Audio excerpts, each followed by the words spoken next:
Vy si myslíte, že si nás môžete kúpiť? Že keď budete rozdávať z nakradnuté, všetci padneme na kolenách?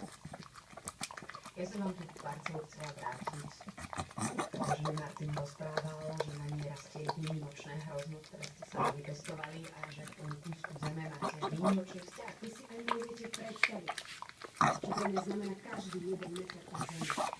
Ale ja o to ani nestojím. Martin mi povedal, že tú odrodu ste pomenovali po svojej mame.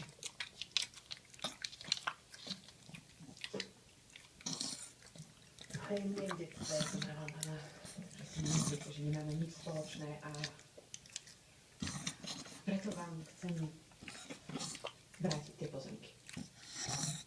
Lenže na to je trochu neskôr. Mohli by sme ísť priateľky. Ja stále neverím, že to už menia zo dňa na deň. Možno vás zranenia a bolesť naozaj urobili lepšou, ale pre mňa nie je dosť na to, aby som vám skočila na túto ušľachtilosť.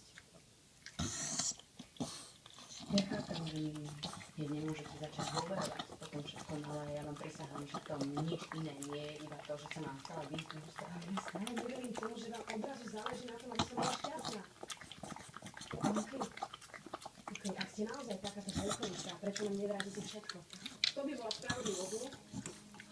Áno, to by bola, ale je to trošku komplikované, pretože väčšia časť tých pozemkov je vlastne predaná a ja nemám silu zastaviť tú rozbehnutú vlast. Spomínte si to bude nepravdu.